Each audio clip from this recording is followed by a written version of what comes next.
अभ्यास में आते हैं इलेक्ट्रिक करंट के, है ना। एनसीईआरटी का क्वेश्चन नंबर फर्स्ट है, ठीक। इसमें हम लोग समझते हैं सवाल को 1 बाय 1। कह रहा है कि किसी कार की संचायक बैटरी, पहला सवाल सब लोग ध्यान से सुनो, बुक्स वगैरह अपना ओपन किया रहो। किसी कार की संचायक बैटरी का विद्युत वाहक बल 12 वोल्ट है। किसी कार की संचायक बैटरी, हम लोग बताए थे आपको कि कार में कौन सी बैटरी लगी होती है, सीसा संचायक, है ना। तो वही करा कि संचायक बैटरी, उसको समझकर आप भी करो। किसी कार की संचायक बैटरी का विद्युत वाहक बल 12 वोल्ट है। विद्युत वाहक बल को किससे प्रदर्शित करते हैं बताओ। ये तो यार ज्ञानसु, हाँ ना, वही ना। विद्युत वाहक बल को किससे प्रदर्शित करते हैं बताओ। विद्युत वाहक बल को किससे प्रदर्शित करते हैं?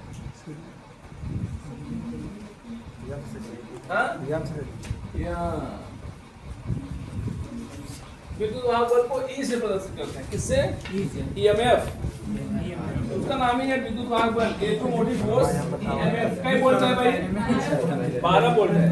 ये 12 वोल्ट आप क्या समझ रहे हैं? उसकी पूरी की पूरी वोल्टेज, पूरी वोल्टता है, ठीक।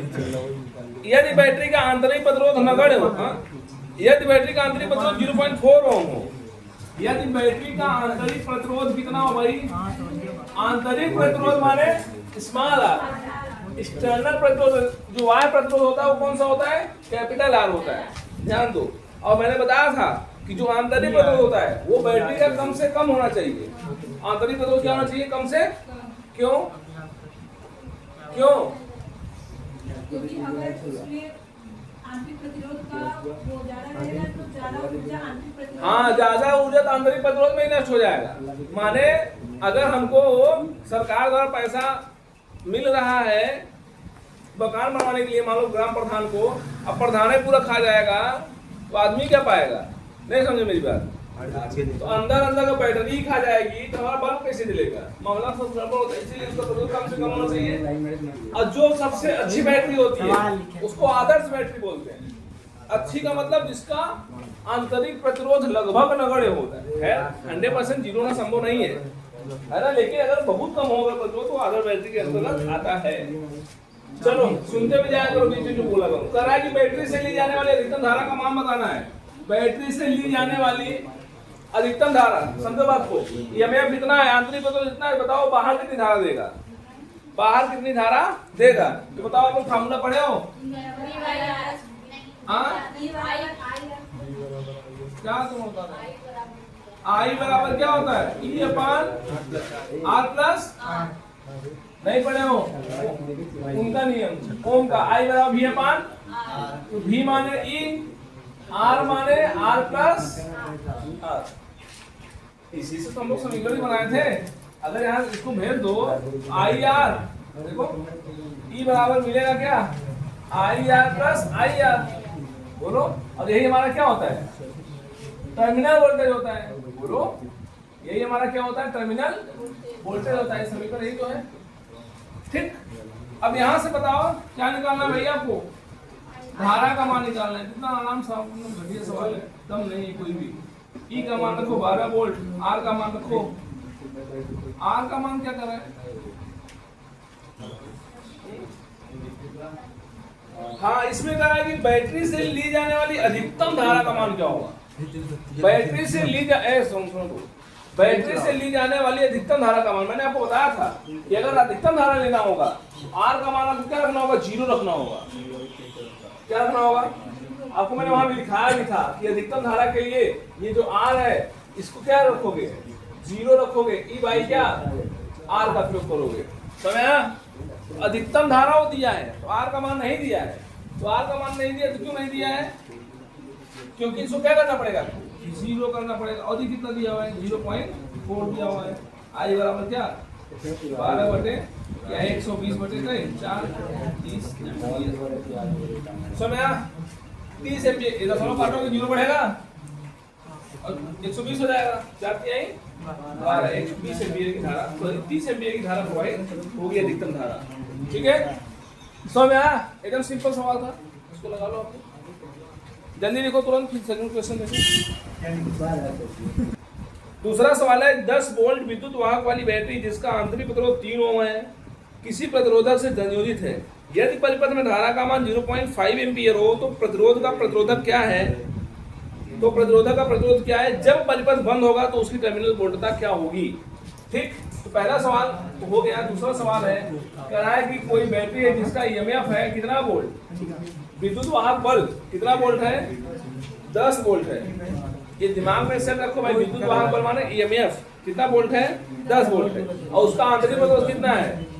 3 ओम है। आंतरिक प्रतिरोध माने, चलो बोलो, आंतरिक प्रतिरोध माने स्मॉल आर। स्मॉल आर का मान कितना दिया हुआ है? 3 ओम दिया हुआ है। इसका प्रतिरोध कुछ ज्यादा दिख रहा है, समझ आ रहा ना? इसका प्रतिरोध कितना था? 0.4 था। इसका प्रतिरोध अच्छी थी, संचायक बैटरी बढ़िया थी ये। और इसका प्रतिरोध कितना है? 3 ओम है। इसका मतलब रेजिस्टेंस ज्यादा है, खूब धारा खाएगी। ठीक, किसी प्रतिरोधक से संयोजित है और यह जो है बैटरी किसी प्रतिरोध से क्या हुई है? जुड़ी हुई है। बैटरी मतलब समझ लो ना, ये हो गया, ध्यान दो भाई, ये हो गया सेल हमारा पूरा। ये हमारा पूरा क्या हो गया? सेल हो गया। और यह किसी प्रतिरोधक से क्या हुई है? जुड़ी हुई है। और ये प्रतिरोधक का नाम नहीं पता है, ये किसी प्रतिरोधक से जुड़ी हुई है। तो आगे करा किसी प्रतिरोधक संयोजित है। यदि परिपथ में धारा का मान 0.5 एम्पीयर हो, अच्छा समझो सवाल को, 0.5 एम्पीयर क्या हो? करंट हो। सब 1 by 1 लिखते चला करो। धारा का मान इतना है तो करा प्रतिरोधक का प्रतिरोध क्या होगा? Find the value of R, है ना? आर की वैल्यू फाइंड करना है। ये भी एकदम सीधा फार्मूले पे इक्वेशन है यार, सभी वैल्यू सबमिट कर दो। यही तो है ना, क्योंकि I इक्वल टू क्या होता है? E by R plus R. Clear है? I की वैल्यू दिया है यहाँ पे 0.5 ampere is equal to E की वैल्यू 10 वोल्ट है।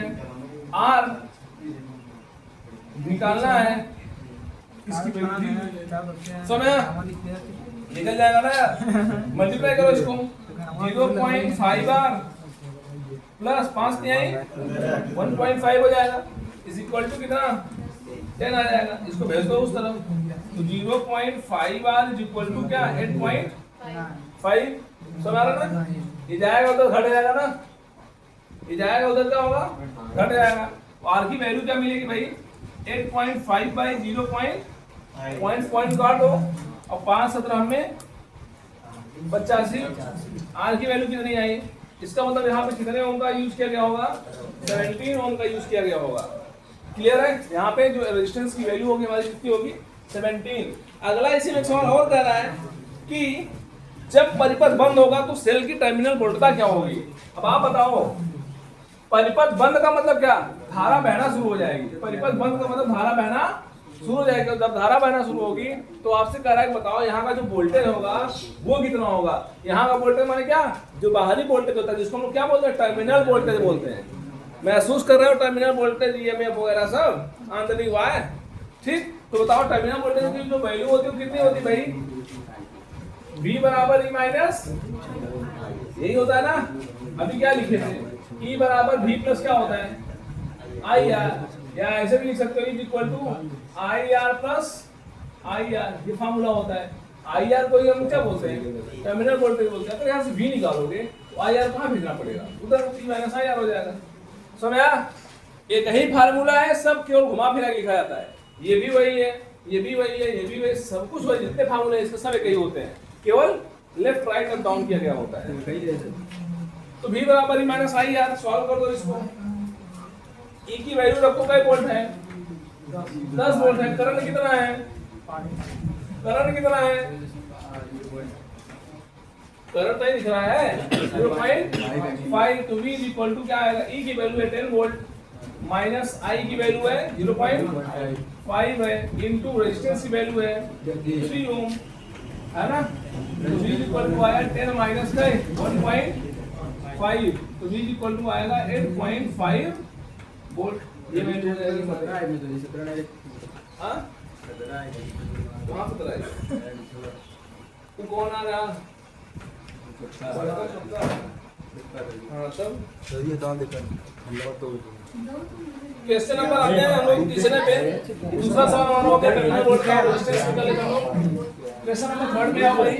थर्ड क्वेश्चन क्या कर रहा है, चलो ध्यान से समझो, एकदम सब फार्मूले पे सरल सरल सवाल दिए गए हैं। कह रहा है कि कमरे के ताप पर, कमरे का ताप कितना होता है 27 डिग्री सेंटीग्रेड पर, यानी टेम्परेचर की वैल्यू दिया हुआ है। पहली चीज यही जानो कि टेम्परेचर का मान कितना दिया हुआ है, कैपिटल टी इसको लिख लो 27 डिग्री सेंटीग्रेड, ठीक है। 27 डिग्री सेंटीग्रेड ताप है पर किसी तापन अवयव का प्रतिरोध, तापन अवयव का प्रतिरोध कितना है 100 ओम है। यदि तापन अवयव का प्रतिरोध 117 हो तो अवयव का ताप क्या होगा, ठीक है, बताओ। यहां से आपसे पूछ रहा है यदि तापन अवयव का प्रतिरोध कितना हो 100 ओम है, R 0 लिख लो, कितना 100 ओम, और RT का मान कितना है।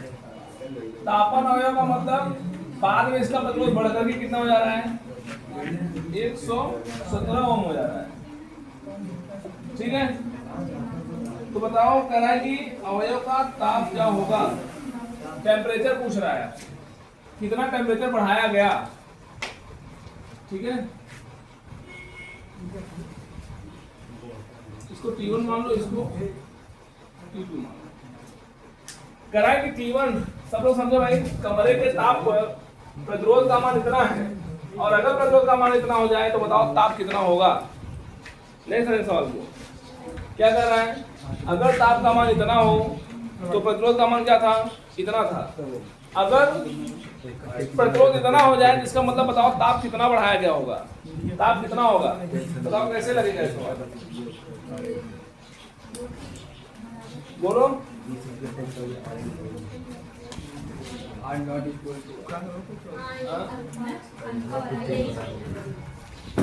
क्या लगेगा बताओ, लगाओ, इसको लगाओ, इसका फार्मूले सवाल है ये, अरे ये सवाल का आपको बताया भी गया है ऐसा।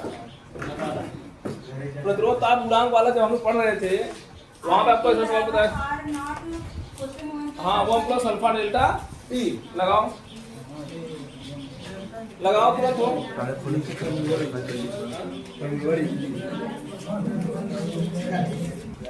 फार्मूला क्या होता है, RT is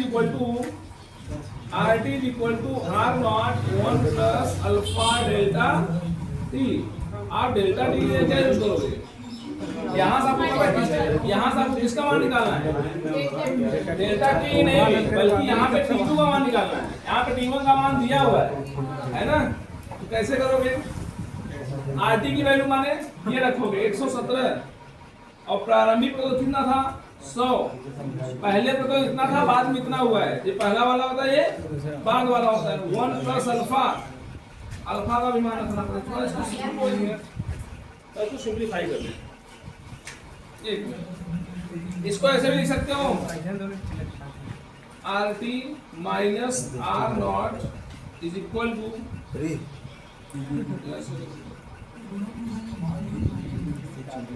RT is equal to R naught plus R naught क्या अल्फा डेल्टा टी क्या है, T2 माइनस T1 लगो, ठीक है। अब क्या करोगे, यहाँ से RT minus R naught is equal to R naught alpha T2 minus T1। अब क्या करोगे,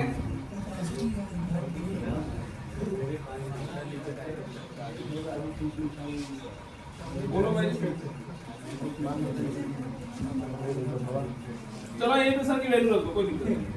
RT की वैल्यू कितनी है 117, बराबर यहाँ क्या रखोगे 117 minus 100 is equal to R naught की वैल्यू 100 रखो, इंटू अल्फा की वैल्यू,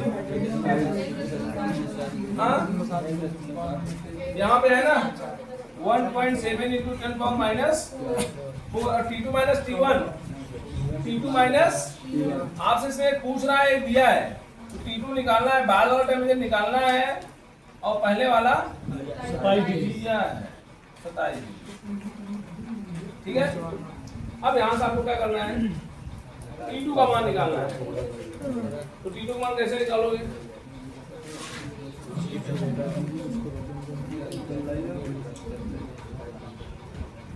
सॉल्व।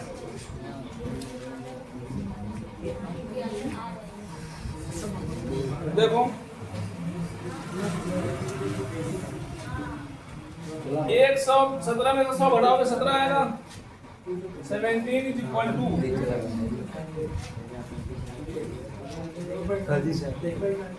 इसको इसको 100 को दे दो इसको, ठीक है, कितना हो जाएगा इसका?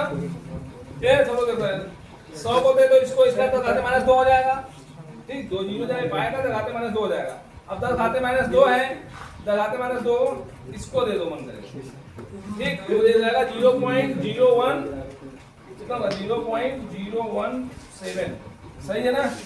2 अंक बाद उसको खिसका दिया, इतना समझ में आ गया क्या किया मैंने? अरे भाई 2 जीरो है, 2 जीरो माइनस 10 घाते 2 इसको देखो 10 घाते माइनस 2 हो जाएगा, ये भी भाई 2 जाएगा वो जुड़ेगा तो 10 घाते माइनस 2 हो जाएगा, खत्म हो गया ये, ठीक। अब 10 घाते माइनस 2 इसको दे दो, 10 घाते माइनस 2 का मतलब क्या? इसमें 100 से भाग करो, जब 100 भाग करोगे 2 अंक खिसक कर क्या हो जाएगा? देखो दशमलव कहाँ था? एक के बाद था, एक के बाद हमें 2 अंकों खिसका दिया दशमलव, ठीक, ये हो गया हमारा, समझ आया? इतना, और ब्रैकेट में लगाओगे क्या? T2 माइनस कितना 27, सही है।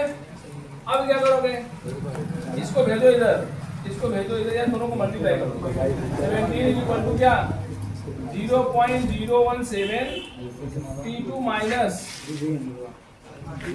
ठीक है, इसको भेजो इधर, यहाँ भेजो 0.017, ये आएगा एकदम डिवाइड हो जाएगा, इज इक्वल टू क्या? T2 minus 27। अब 27 इधर भेज दो, इधर भेज दो 17 अपॉन क्या 0.017 प्लस क्या हो जाएगा 27 इज इक्वल टू T2। अब क्या करोगे? इसको सॉल्व करना है, दशमलव काटो 3 जीरो ऊपर, दशमलव काटो 3 जीरो ऊपर बढ़ाओ तो 17 1 2 क्या हो गया? 3 हो गया ना, ठीक है, और बटे कितना 17 बराबर प्लस कितना 27 बराबर 23। अब क्या करोगे? 17 का 1000 प्लस 27 बराबर T2 बराबर 1027 डिग्री सेंटीग्रेड, मतलब 27 से सीधा 1000 डिग्री सेंटीग्रेड बढ़ेगा, तब जाकर के प्रतिरोध कितना हो जाएगा? 117 हो जाएगा, मतलब 1000 डिग्री सेंटीग्रेड बढ़ाने पर ये प्रतिरोध बढ़कर कितना हो जाएगा, ठीक है। पहले ताप हमारा मान कितना था? 20 था, बाद में हमारा ताप कितना हो गया? 100 हो गया। 80 पर मुझे बताओ ताप में परिवर्तन कितना हुआ? 80 कैसे बताया आपने? T2 में से T1 घटाया, ना कि T1 में से T2 घटाया, तो ताप में परिवर्तन माने T2 माइनस T1, समझ गया ना? तो T2 माइनस क्या हो गया? T1 हो गया। अब हमने क्या किया? R नॉट को इधर ले लिया, ये प्लस में वैल्यू इधर आया माइनस में हो गया, इज इक्वल टू ये पूरा है ये हमारा। अब वैल्यू सबमिट करो, ये प्रारंभिक प्रतिरोध पहले का ताप है, सॉरी ये पहले का प्रतिरोध है, ये बाद का प्रतिरोध है, is equal to R naught की वैल्यू कितनी है? 100 है, अल्फा का मान दिया हुआ है यहाँ पे आपके सामने, ठीक, और T2 माइनस 27 प्रारंभिक था हमारा। अब इसको मैंने सॉल्व किया तो ये वैल्यू इतनी आएगी, ठीक है, इसको कहाँ भेज दो? इसके भेज दो, तो बचाया T2 माइनस 27, इसको लाओ इधर प्लस हो जाएगा, ठीक, दशमलव काटोगे 3 है तो 3 जीरो बढ़ जाएगा, बराबर कितना T2 हो जाएगा, जोड़ दोगे आंसर आ जाएगा, समझ में आया?